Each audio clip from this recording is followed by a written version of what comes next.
Good afternoon, everyone. Welcome. My name is Paul Rudensky. I'm the director of JewishGen and the Peter and Mary Kalikow Jewish Genealogy Research Center here at the Museum of Jewish Heritage, a living memorial to the Holocaust. I'm pleased to welcome all of you to today's talk, which is entitled Stones That Speak, Reading Beyond the Grave, which will be presented by our chief genealogist, Caitlin Hollander Waas. Today's session is part of an ongoing series of Jewish Gen Talks, which airs Wednesdays at 2 p.m. Eastern Time. And Caitlin has given a number of great talks, including Sunrise, Sunset, Beginning Your Journey into Ashkenazi Jewish Genealogy, Disaster Through the Lens of Genealogy, the Triangle Fire Case Study, and The Dash, Finding the Person in the Papers. And she'll be speaking later in June about our new website. All of these talks should be available on Jewish Gen's YouTube channel, and you can look at our talks anytime. And I just wanted to say that here at Jewish Gen and at the museum, we are always working to preserve and expand access to Jewish genealogical resources. And we appreciate donations, which help us to index and preserve historical records, to translate and publish Yizkor books, and provide educational webinars such as this one.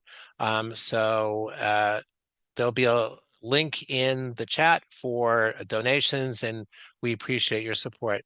Okay, now let me take a moment to just say a word or two about today's topic. Jewish cemeteries are a rich source of Jewish historical and genealogical information.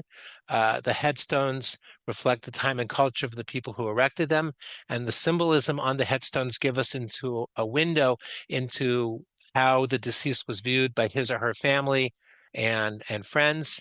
And the conventions around the inscriptions are also fascinating, and we can learn a lot from them. And this is just really the tip of the iceberg for a very big and very important topic. Many of you are probably familiar with Caitlin Hollander Waas from her webinar sessions that we mentioned a few moments ago. She's also here at the Peter and Mary Kalikow Jewish Genealogy Research Center here at the Museum of Jewish Heritage. Caitlin's been a professional genealogist for over a decade and began her work in forensic genealogy, specializing in high-value estate cases, as well as doing research for private clients and consulting for books. Her citizenship reclamation work has been featured in the Family Tree magazine, Times of Israel, the South Florida Sun Sentinel, and among other publications. She's also been in a number of reels here on the museum's YouTube site. She holds a degree in anthropology, along with additional certificates in Jewish studies and in Holocaust and genocide studies. So before I hand the microphone over to Caitlin, just wanted to say that we have a number of upcoming events. I'll just mention two for now. Next Wednesday, Adam Brown and Michael Waas will be from Avotenu DNA. We'll talk about We Were Together at Sinai, a genetic census of the Jewish people. That's next Wednesday at 2. If you haven't registered for that already, please do so using the link in the chat. And on Sunday, May 31st, the Museum of Jewish Heritage will host the Mishpacha Festival from 11 a.m. to 7 p.m. So both the museum and the Kalikow Center will offer free admission and genealogical research assistance and many presentations and language workshops and performances and more. So if you're in the area, please join us. There's a registration link that's also posted in the chat for the Mishpacha Festival. And I think that's enough for me for now. I'm really pleased and honored and grateful to hand the microphone over now to my very dear colleague, Caitlin Hollander Waas. A lot of the time when I'm working with people, I hear from somebody that they don't need to look at the grave, or they already know the dates. They don't need a picture. And it always kind of makes me sad. And I'll admit I'm a little odd with the amount of time I spent in a cemetery. I had a high school teacher who used to refer to me as Wednesday. But graves are art, they're biography, and there's so much more than just those dates. This isn't going to be a lecture about reading the Hebrew. I'm definitely not the best person to teach you that, but I do highly recommend at least getting to the point where you can sound out some basic names. Instead, this is going to be a talk about symbolism, history, and understanding that there's often way more to a grave than meets the eye. So we mentioned earlier, my talk that I give called The Dash. One second, why are we? Oh, there it is. And that's a concept in genealogy that I've kind of coined. And it's the idea of that line in between a birth date and a death date. And sure, while the numbers are important and they're what we're always looking for in genealogy, a genealogy without detail is just statistics. And the dash between the years is where the humanity of the person is found. So, like a lot of my lectures, I'll be discussing that today. If you want to see my whole talk on the dash, it's on the Jewish Gen YouTube channel. It's something I've been sort of developing for years now. We're going to be moving beyond vital records to decode personality, ideology, and human connections that are etched into stone. So we'll start out with two pretty unconventional examples. First, we have Billy here. She was an English teacher, as we can see, and she was an English teacher till the end. Her grave corrects grammar with a bit of humor attached. This is a personality. This is a person, and this pretty short epitaph at that tells us a lot more about her than just the name, just the dates. On the other hand, we have Herman, who is using his dash to settle a score. This is a raw, unedited family history that he was refusing to have forgotten, right up until Eleanor, who still co-owned the plot that this stone was in Florida, had this removed after his death. Both of these stones, in very, very different ways, are showing personality overriding death. This shows the deceased can still speak through the specific choices that are made for their memorial. Now, of course, these are both very explicit examples. So we're going to discuss some more implicit examples, examples that aren't screaming in your face, although we're going to get back to that as well. First, goodness gracious, why aren't we working? We have identity. So this group of graves are all from between 1909 to 1912. Same time period, same city. These are all in New York City. I actually think all of these are in the same cemetery too. I believe these are all in Mount Zion Cemetery. But what you can see here is a wide variety of native tongues. We have Moritz over here, his grave is written in Dutch. Rosa Altman in Hungarian. The Grunwalds in German. There's a wide diaspora of people coming into the United States, and they're also expressing the grief. The family is expressing the grief in the language that was spoken at home. But you'll also notice that despite these differences, all of these have a Hebrew inscription. There's a unity in these graves, a unity in the style, partially, as you'll notice with roses and roses, caused by the period, and likely looking at the two, quite possibly the same stone carver. But there's also a unity in content. And in this case, specifically, despite the different languages and the different origins of each of these people, we do still have a Hebrew inscription. I deeply wish all graves had a Hebrew inscription. Sadly, they do not. It's very upsetting and frustrating for me when I run into that. But moving on with identity. That's implicit. It's telling us something about them without blatantly saying, hey, by the way, I'm a Dutch Jew, German Jew, Hungarian Jew. Sometimes they're a little more blatant. We can see that both of these graves are naming a city of origin, something so important that it's actually carved into stone. Jacob Steinborg was born in Warsaw, Russian Poland. You'll notice that very specific distinction made in 1902, long before Poland was an independent country from the Russian Empire, or rather, this part of Poland from the Russian Empire. On the other side, we have the Newcorns from Krakow. Again, we are pretty distinctly stating, where are you from? Both of these show more than just the dates or even just the birthplace. This shows us a transatlantic journey. This shows us people where they came from, and that where they came from was so important that it was carved into stone after their deaths. Sometimes identity takes different forms, and as we all know, identity can shift over the years. These are the graves of two brothers. If I had it zoomed out, you couldn't see the names on it, and the names are important, but zoomed out, you would see that Adolf's grave, so the older grave, is a pillar that was hewn off. And that traditionally is going to be one of the signs of a death that occurred too young.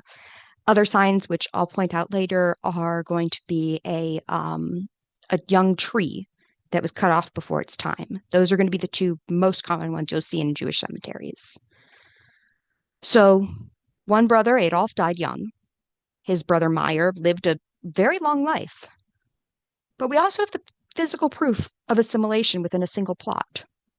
That 19th century hewn pillar for Adolf Yarmolowski, it sits next to his brother's 1940 stone for Meyer Yarmouth. Two brothers, the same father, came to the United States at the same time on the same ship. But in those years that Meyer lived without Adolf, his name changed.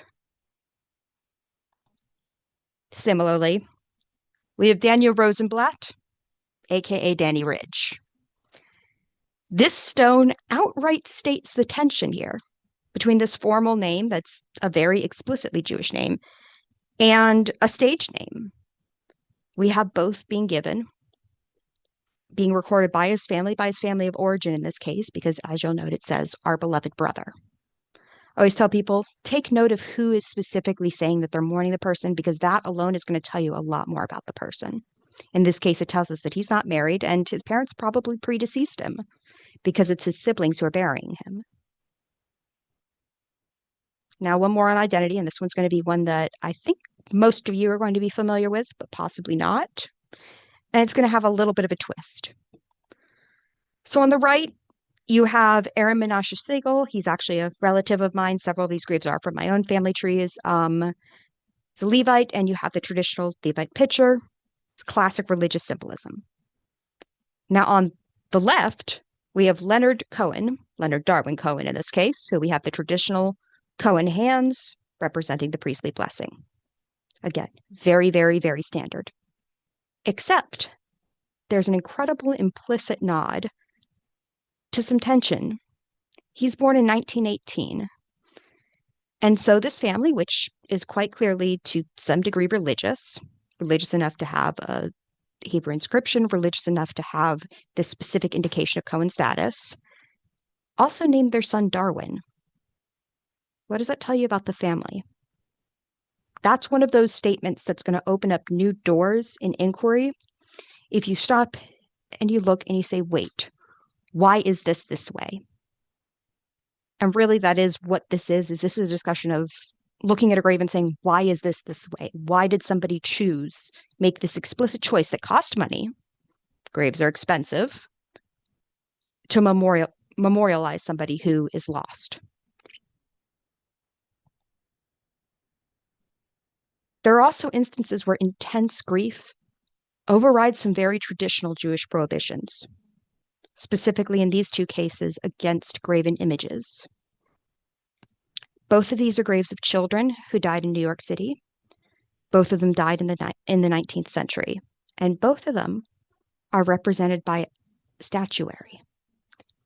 In one case, solely by a bust, and in the other case, by a full-length statue.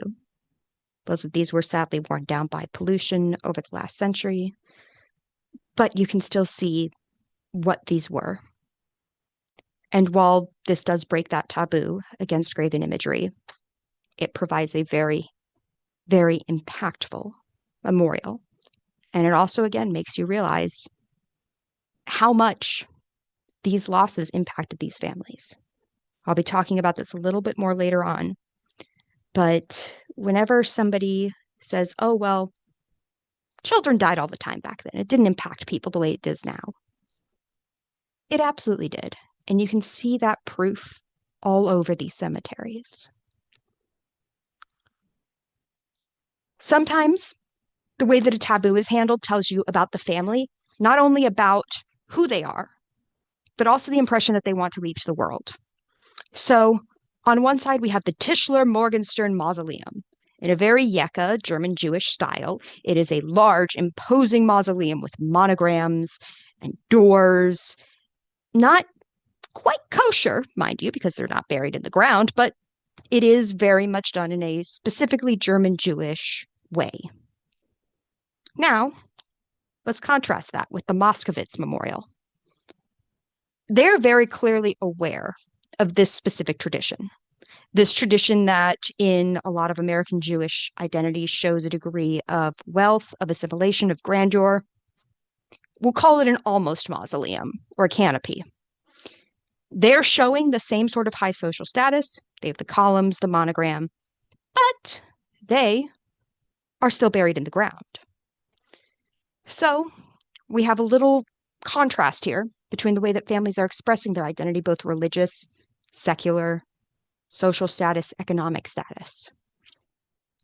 This is that idea that there's so much more to both of these graves, which surface level you might say, oh, wow, that's a very big mausoleum, or oh, wow, that's an unusual thing. But when you look a little deeper, when you look at the context of when these people were living, what a mausoleum represents both religiously and socially, you start to see what this Moskowitz family is very, very actively choosing to do. And in this case, it's express this social status without actually transgressing the religious prohibition. You also sometimes get personality in graves. I love this, particularly with women. Women's graves often focus on the very important lives as wives or mothers. But you'll see here with Rose, she is first described as fiercely determined, a courageous woman, an indomitable fighter, and wife, mother, grandmother. I think that tells you a lot about her. I think it tells you a lot what order those are placed in. And similarly, Lee Tanvasser, the Duchess. That alone, that nickname, that title, what does that tell you about her? Well, if you keep reading, as I mentioned before, seeing what the relationships of other people to that person are can tell you a lot in and of itself. And in this case, she is remembered as a sister, an aunt, a great aunt, and a great great aunt. I personally am of the opinion that this was almost certainly somebody's very cool aunt. We've all kind of had one, the sort that unironically wears a boa. You know who I can, you're probably picturing somebody very specific. And the person, the aunt, great aunt, and great great aunt who's remembered as the Duchess, I think she might fit the bill. Similarly, personality can be shown from different times. On the left, we have a very Gilded Age monument. It's this giant stone monument, and on it is inscribed, a manly man. It's a very, very explicit idea of masculinity that's very, very specific to the time that it was put up. It's a beautiful monument. It's an expensive monument. It's a monument that screams, I have money, and I adhere to a very specific idea of my time. It's something that's screaming, again, status. And it's not whispering it. This is screaming it. This is not a cheap thing to put up by far. On the other hand, we have something a little more humble. A man who is remembered as a book dealer and a lover of animals and art. I think that humanizes him in a way that might be quieter than our manly man, but gives us a little bit more of an insight into who this human was. because those three statements being the most important things to be remembered about somebody, it says a lot. Sometimes you have professional identity memorialized on a stone. The first stone, which I think is one of the most beautiful ones I've ever seen, it is a woman named Cecily Land, and she died in 1922, and she was an MD. In a time when medical schools excluded often both Jews and women, that's an extraordinary accomplishment. This stone with this open book, it's a very unique monument that shows just how much she was missed. And if you look, this is one of those examples of that young tree that's been hewn off before its time. She was not even 40 when she passed away. And so, what is she remembered as? There's no mother, sister, wife, any of that here. She's remembered as Cecily F. Land, MD. There's a statement being made. Professional identities can also be remembered pretty bluntly in symbolism. On one, we have a grave that is, I believe, my husband's very favorite one, if I'm not mistaken. And I know he's in this lecture and will probably tell me if I'm wrong, of a rocket scientist. And we can see that. It's a beautiful monument and it's huge. This photo doesn't do it justice. And the other one, we have a magician. You can see it. Rabbit in the hat, sleight of hand cards. And so this is a different type of symbolism from the religious symbolism. But to the people, either the people buried there or the people who missed them, this was just as integral to the memory as a religious symbol. Now let's talk about ideology. Because yes, a grave can tell you about politics. A grave can tell you a lot. Sometimes they're explicit. On the left side, we have Melvin. Melvin, who states he was a true Zionist who lived in Israel from 1950 to 1956, tending his cows. And he regretted having to leave till the end of his days. What does it tell you? Who this takes Melvin, a beloved husband, father, and brother, from a name on a grave to a person. On the other hand, we have something a little more implicit. An IWO grave, International Workers' Order, with a hammer and sickle on a Jewish monument. Both of these are showing us ideology as a social footprint, as part of how this person is remembered. Graves can also show you radical politics as a pretty core identity. Isidore Fenster here actually was the man who established and was the head of the burial society that he's buried in. And I am sure that when that now green portrait of him was in bronze, it was extraordinary. And if you read this right here, we have a pretty explicit statement of what at the time would have been very radical politics, or even now. His life was ardently and unselfishly devoted towards establishing human society on principles of no coercion and no exploitation. As we would expect from that inscription, this is in fact a Union section. And finally, the last of my ideology in stone. First glance, looking at this pillar, we see Solomon Rubel. It is a grave of someone who was killed in action in France in 1918. It's a young man. But let's look closer. And I have a zoomed in image of the top of the stone. That's a pre-modern State of Israel Zionist flag on the grave of a boy who died in 1918.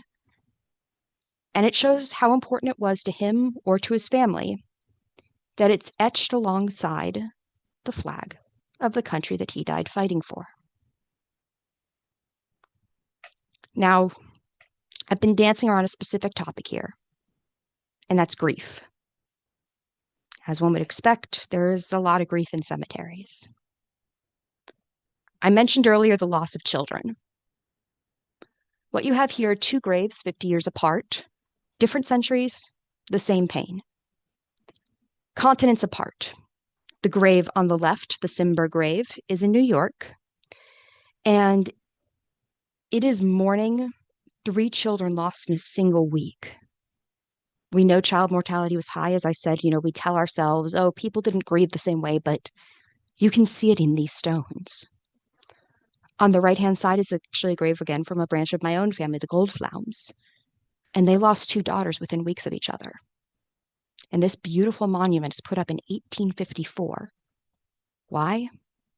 Because grief is grief. And as I often say, people are people.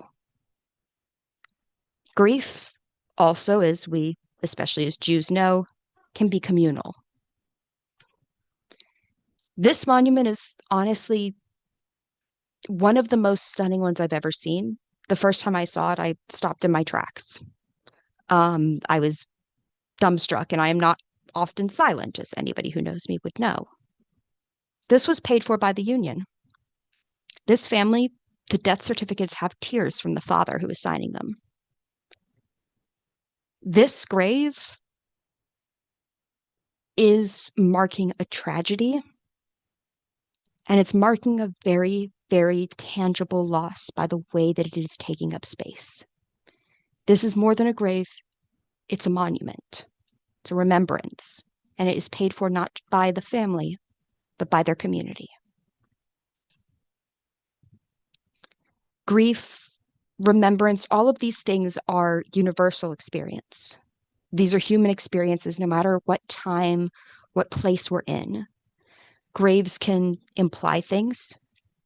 Graves can shout. Marvin Millman, aged 19 and a half years. Our beloved son and brother was struck down on the highway by a drunken driver. This is a permanent indictment.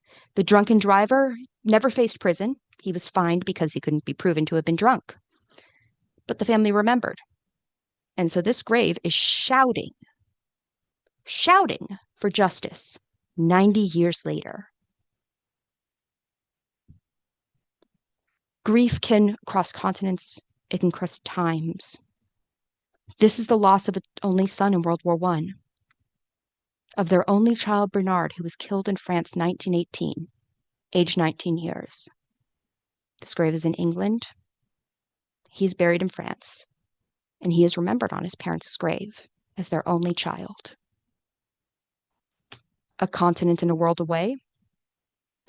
Different world war, different military, different continent.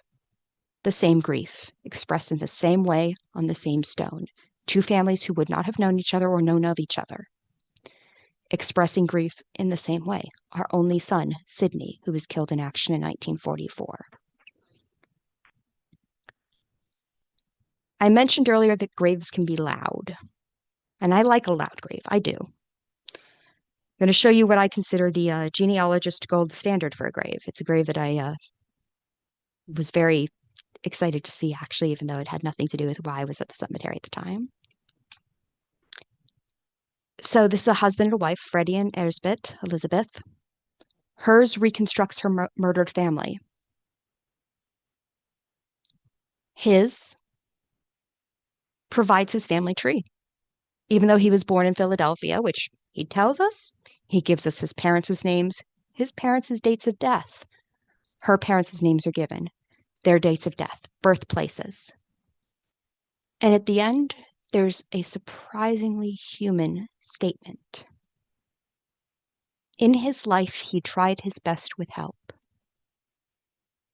Her presence will be missed by all who knew her. These are not stones, these are biographies.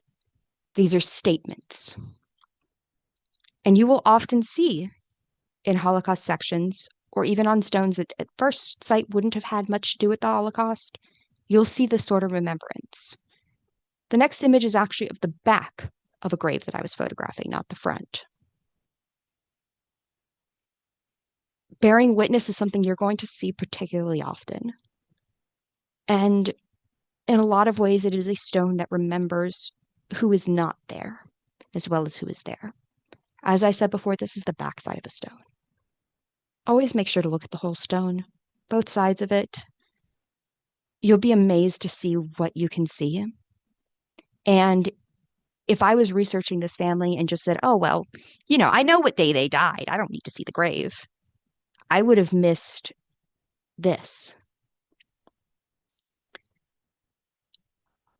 Going to give a slight warning before the next one. This one is another one that shocked me to my core. It's a very, very visceral image. Sometimes a survivor is going to continue to bear witness after death. This grave, as you'll notice, has his concentration camp tattoo. The branding of dehumanization is being reclaimed as an eternal survivor's testimony.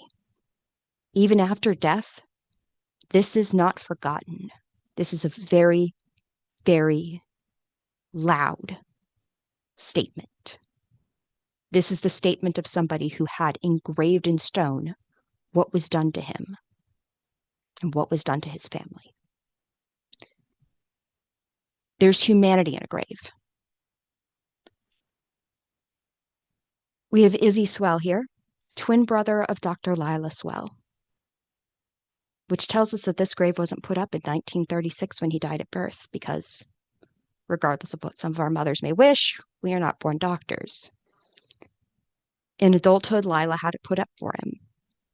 We have a child who died at birth who is memorialized decades later by his surviving twin.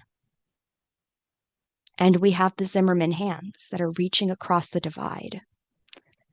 That's one of those graves it's poetry. It's beautiful. It's a visual biography of a bond that death could not sever. So I'm going to leave you with a thought and a grave that is not a Jewish grave, although some people are of the opinion that cats can be Jewish. I will leave that up to the rabbis to discuss. He was only a cat, but he was human enough to be a great comfort in hours of loneliness and pain. This is a cat who's being remembered with such vivid humanity. And now, although I'm a cat person, which I'll also freely admit,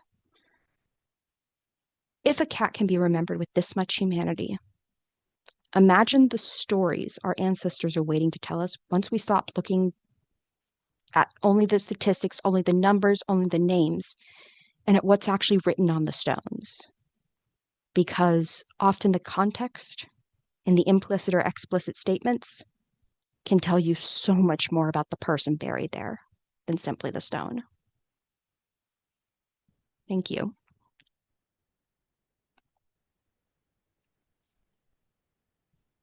Thank you, Caitlin. That was really a very sensitive talk and brought a lot of examples that we don't often see. So, I think it was I really had about moving. 100 more that I didn't include. No, thank you so much. We'll get have a part two and a part three. Um, I would like to invite people to present questions. So please add them to the chat and I will convey them to Caitlin. I just had a couple questions that I wanted to run by you. So I think I know the answer to the first one, but would love to hear your thoughts anyway, which is why are you frustrated when there's not a Hebrew inscription? You mentioned that in the beginning, and I'd like to hear your thoughts about that. Because when somebody's an immigrant, it can help me see what their original name is, because it's sometimes, often, not the name that they're buried under. It also can tell you the father's name and sometimes the mother's name. So having that Hebrew inscription is pretty essential from a genealogist standpoint. I will say I did see somebody note that isn't it often the family that has them put up? Yes and no. When going through estate cases, which was and still is a large part of my life as a genealogist, you will often see some pretty explicit instructions from the deceased about how their grave is supposed to be shaped, what is going to be on it. And for a monument like the Zimmermans, especially where you have those two hands literally reaching across the divide, that's not something that was thought of after one of them died. That's something that was created together during life. Thank you so much for that. Um, Another question I have, and I see more questions are coming in as well. When you showed us the Manly Man monument, I have to say that's pretty funny. Isn't it Um, great? it really is. So I noticed under the canopy there was a podium, and I couldn't tell whether that was a Jewish star or a Masonic symbol on the podium. And I was wondering if you could Neither. It was a monogram. interesting. It's very, very Gilded Age. This Well, specific monument is very, very much from the time that it was, and it's expressing wealth and status in a way that you'll see in non-Jewish cemeteries as well. And it's also very clearly expressing the values of the era and the ideal of masculinity. But it's it's a monument. It's a monument, and like many monuments of the time, they're including a monogram. right. Interesting. And any idea about what the podium is supposed to represent or This is one of those things where it could be a lot of different things. I'd have to look into the family to be certain. Mhm. But it's also, again, it is imagery that you see fairly frequently in that period. Got it. It could be less of a podium and more of a plinth. It could be a lot of things. It could be a take on a mausoleum. As I said, sometimes people want that imagery without necessarily going the full, we'll call it the full treif way of actually having a mausoleum. So you'll end up with Interesting. different takes on it. Yeah, no, thank you for that was also very interesting insight about the mausoleum. So we have a few questions here. Um, so uh okay, I'm going to come back. There's one about researching in Europe in Kiev, but before we go there, let me ask ones that are more relevant to our talk right now. So one person asked about the memorials with the open books, like you showed, and he said that that's usually for young people. Is that correct? It's more related to the idea of, may their name be written in the book of life. You'll see book imagery on graves pretty frequently. That specific one, you might see it more on graves of young people because you'll often see it resting on that hewn stump, which is that symbolism of a young life cut off in its prime. But it's more related to specific religious statement as opposed to an age-related statement. Okay, thank you. Somebody also asked about burial societies, and yeah, if you could say a little bit about that. Burial societies are so underutilized, and they can be incredibly useful. So I always tell somebody to think about it like this. So at the first generation that are in the US, you're off the boat. Where are you going to get a job? Where are you going to find a place to live? You're going to join essentially a club, the Landsmannschaft of the people from the town that you're from. Um, you'll you'll put in different you'll put in money, and it'll serve in a lot of ways as almost a life insurance, because if somebody dies, their widow will be paid out a pension. You'll see those mentioned a lot of the times in orphanage records, actually. And if, as often happens, a child dies young, they'll bury the child. It provides a community, and it provides the ability to network, and it provides a sense of financial security. People are then buried in their Landsmannschafts burial society. You'll also see burial societies that I've mentioned in the talk related to unions. You'll see Masonic ones. You'll see some related to synagogues. A society is essentially a group of people who have purchased one. Sometimes they're even family societies. Each of those societies and where somebody is can tell you something about them, whether it's who are they socializing with, what's their political statement. Again, a lot of them can have very specific political implications. What synagogue did they attend? And of course, the gold standard, where were they from? Which is a very, very, very useful one. Great, thank you. Um, one of the questions that came in is asking about one of the images that you showed of the Sanders family with the where the mother and five children were, I think, died in an apartment Apartment fire. fire. It was an Yeah, apartment fire. and Mom and five children. okay, Two children survived the fire, and dad wasn't home at the time. um, no, thank you for that. Um, and where is the Zimmerman graves? So the Zimmerman graves, I believe, are at Mount Zion. It's a husband and wife, and it's again, it's one of the most gorgeous monuments I've ever seen. I believe it's Mount Zion. Give me 2 seconds and I'll check. Okay. It is Beth Moses, actually. Beth Moses on Long Island. That's why I checked. Okay. Thank you. Thank you for that. Um, Another question is, where can I research to find out if a family or person buried here were survivors of the Holocaust? I mean, with that, you would go into the genealogical aspect of it. You would look at when they immigrated. That's going to be one of your bigger tells. You're going to go through Holocaust documents, Holocaust records.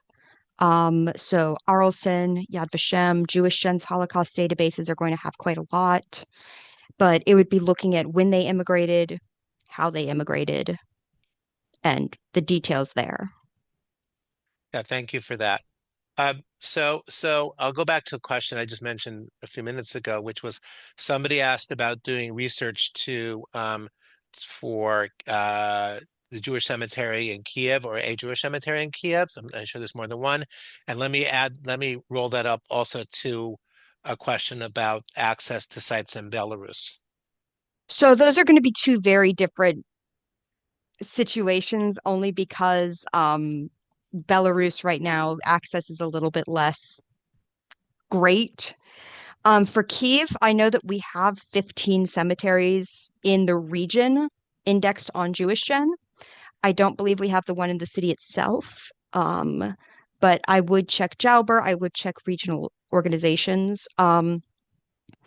Really, it depends. In Belarus, there are some organizations that do work on them. We have, again, a number of the cemeteries indexed on JewishGen on Jauber. Um, each of these things, though, are going to be very locally dependent. And I hate to say it, but right now in particular, they're going to be very geopolitics dependent. So it depends on a lot of aspects on what's going on in the world and what has already been done. Okay, thank you. Um, let's see, here's a couple of other questions. Let me see if I get this right. How do you find the society an ancestral family was in if you're not sure how to spell the word for it? So, what you would do is if they're in a cemetery, if the cemetery has a database online, that's going to be the easiest way, and it'll say, they're buried in X society or Y society. You can also call the cemetery office if it's still an active cemetery. They will tell you. That's one of the oddly less utilized resources. I always recommend call somebody, annoy them. Worst that'll happen is they'll say no and you'll still not know. But a lot of the times, if you can't physically go there, contacting the cemetery itself. Yes, the Together plan does help with Belarus research, but there are also some snags still with photography there specifically. So it's always one of those things where it's very, very locally dependent. Got it. Thank you. Here's another question. I've been researching the burial place and subsequent grave of my dad's brother who died at age 14 months in 1920 and hit a snag because infants were often buried as the infant son or daughter of. I'm not exactly sure what the question here is, but So I think it's asking about how to find it, if I'm not mistaken. sounds about right. Yeah. First, do you have the death certificate? Death certificate's going to tell you the cemetery, which is going to be your first sort of route there. If it is still an active cemetery, contact them. Say, hey, I have this record. It's a Jewish death, so they're going to be buried usually within 24 hours, sometimes a little bit longer, depending on when Shabbat fell. But you're going to want basically, I need to know if there's an infant burial from this point in time. They were my uncle. Can you help me? Cemetery workers are human. They'll help. So that's going to be your best bet. Um, yeah. So here, thank you for that. Um, Here's another question, which is probably one of a number of similar questions, which is, what do you do when the name in Hebrew on the stone is not the same as what is the name on the ketubah? So graves, I always say that the least reliable vital record is a death certificate. Why? because the person who it's about is not present to give you that information. If the grave and the ketubah disagree with each other, you take the ketubah. It's going to have been done when the person was obviously alive. They're more able to provide what their Hebrew name was, as opposed to after they've died, their family providing it. I've seen errors on graves. I have some pretty excellent examples of them, of graves that were misspelled and then later recarved, of just mistakes made.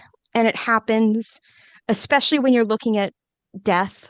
If people don't know, if the person having the grave ordered is less religious or just doesn't remember, or is, as is in the case of many death certificates, too distraught to give accurate information, often it won't be accurate. Right. No, thank you for that. Oh, can you just tell us what the Together plan is also? I mean, there's probably, I would recommend actually going to the site and Googling it, but essentially it is a group that does the genealogical work out of Belarus right now. Like I said, there are some more difficulties with it than before, not with them as an organization, but with doing the work in Belarus. But yeah, it's essentially an organization that does they work with the communities in the former Soviet Union, and they do a lot of memorialization work for the Jewish community specifically. And Right. so, as far as organizations go to get a hold of Jewish graves in Belarus in particular, they probably would be your best bet. Great. No, thank you for that. Um, Unless there's any more questions, let me. Okay, yeah, somebody was just mentioning the errors if the engravers are not Jewish, or even if they are Yes. Jewish, they could still make mistakes too. Yes, especially if it's not their language. I know that, and again, I think my husband, who is definitely in this chat, would be able to attest to it. He's seen some where Judeo-Spanish is misspelled. Um, I've seen ones where they take Hebrew and they start, it's very clear that the person is a little better in Yiddish than they are in Hebrew, or a little better in German. So you'll see errors if the engravers aren't Jewish, or even if the engravers are Jewish and they're just not writing something that they're comfortable with, or sometimes they just, again, people make mistakes. I've seen many a stone with many an error. Right. No, thank you for that. So, so Caitlin, I would like to thank you so much for a wonderful presentation. It was really fascinating. It's so interesting to learn about these different stones and the way people express themselves, or they expressed their grief over their family members who passed away. And I think for those of us who are interested in genealogy, it's going to help us when we go to the cemetery and we look around. It'll make us more sensitive to and to keep our eyes open for these various examples of graves and monuments, and ways people communicated, just as you mentioned, like the Zimmermans, how they communicated their relationship to one another, beyond the grave in a sense. So I thought that was really very moving and very touching. So thank you for that. So I just wanted to just remind everybody that this program has been recorded. It will be available on our YouTube channel on Sunday. Our next uh, talk, Jewish Gen Talk, will be on May 20th. It's entitled "We Were Together at Sinai, a Genetic Census of the Jewish People." Adam Brown and Michael Waas, yes, relation to Caitlin Hollander Waas, will share the newest insights from the Avoteno DNA project and their latest research, and what their latest research reveals about Jewish origins and immigration, migration. And I want to thank everybody for joining us today. Have a great afternoon, everybody.